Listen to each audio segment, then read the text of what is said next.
deception is the common thread.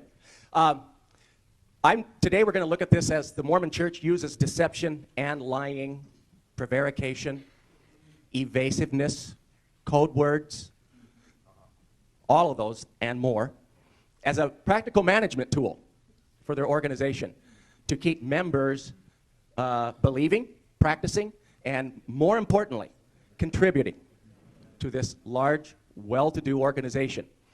In a book published in 2008, Mistakes Were Made, but Not by Me, by Carol Tavris and Elliot Aronson, they compile decades and decades of research on cognitive dissonance. And one line from their book is this, that it all begins with self-justification, then self-deception, and then deception as you interact and interface with others. I'll just read the quote. Self-justification is a hardwired mechanism that permits us to sleep at night, but can also block us from seeing our flaws and mistakes. It's nearly impossible for humans to say, I was wrong and I'm sorry. For some reason, most of us don't see that as a virtue. We see it as a sign of weakness. So today,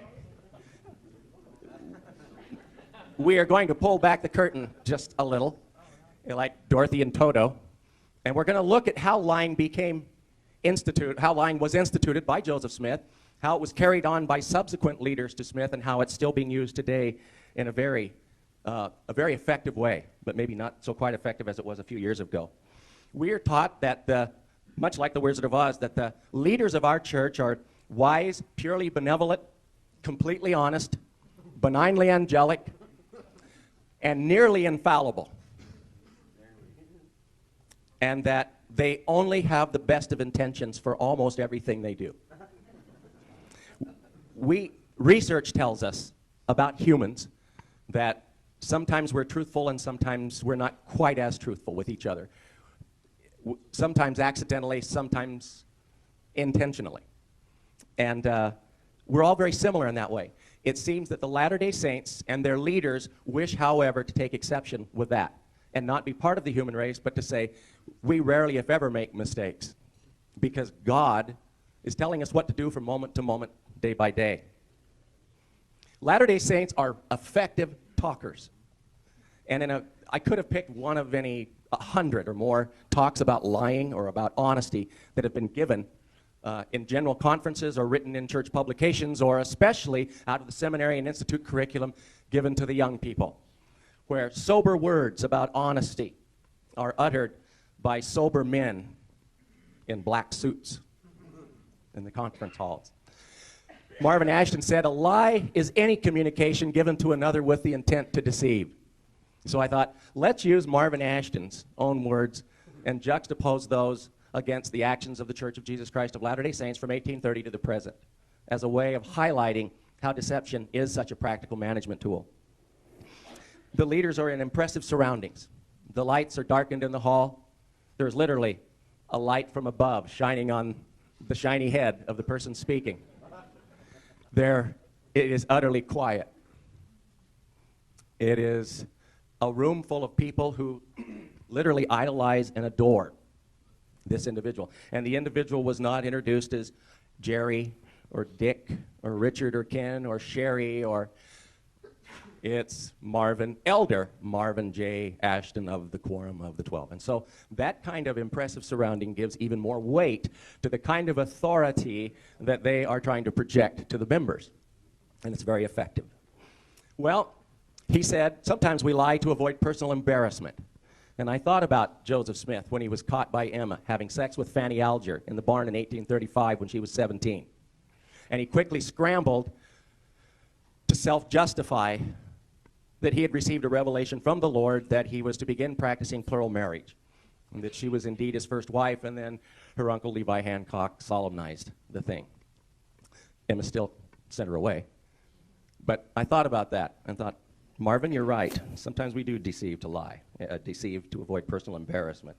He said financial setbacks may be explained to others with untruths. And I thought about the Kirtland Bank scandal, where he declared boldly that God had spoken to him directly and said, you'll become wealthy if you invest your money, your savings, in the banknotes. and in the bank. And when it all came crashing down, how many people lost their life savings? And in 1837, 38, hell of a lot of money for them. He said, Marvin Ashton said, sometimes people lie to destroy others.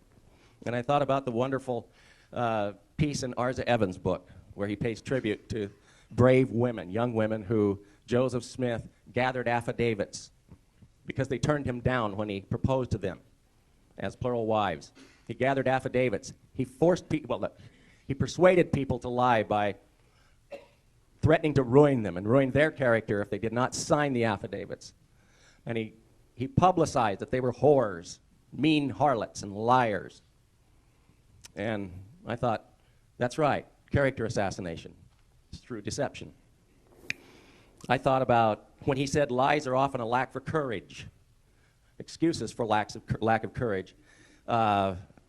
Again, you think about Joseph Smith when he was caught lying about Nancy Rigdon's proposal by her father, and he handed Joseph the letter that he had written to Nancy following up on the proposal, and Joseph continued to dissemble. He said, there are some who would have us believe there is no right or wrong, that everything is relative. And again, I thought of the letter he wrote to Nancy Rigdon, where he said, that which is wrong under one circumstance and may be and often is right under another, after Nancy turned him down. And you know that the general authorities today pound on ethical relativism.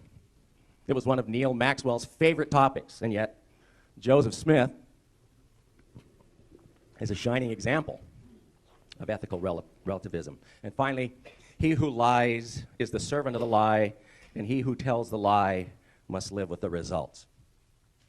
That's not all the talking there is about lying and deception. In the Doctrine and Covenants we read, wherefore I, the Lord, have said that the fearful and the unbelieving and all liars, and whosoever loveth and maketh a lie, and the whoremonger and the sorcerer shall have their part in that lake which burneth with fire and brimstone, which is the second death. In Doctrine and Covenants, section 129, verse 7, more very, very scary, tough talk about deception. It is contrary to the order of heaven for a just man to deceive. 2 Nephi chapter 9, verse 34, woe unto the liar, for he shall be thrust down to hell.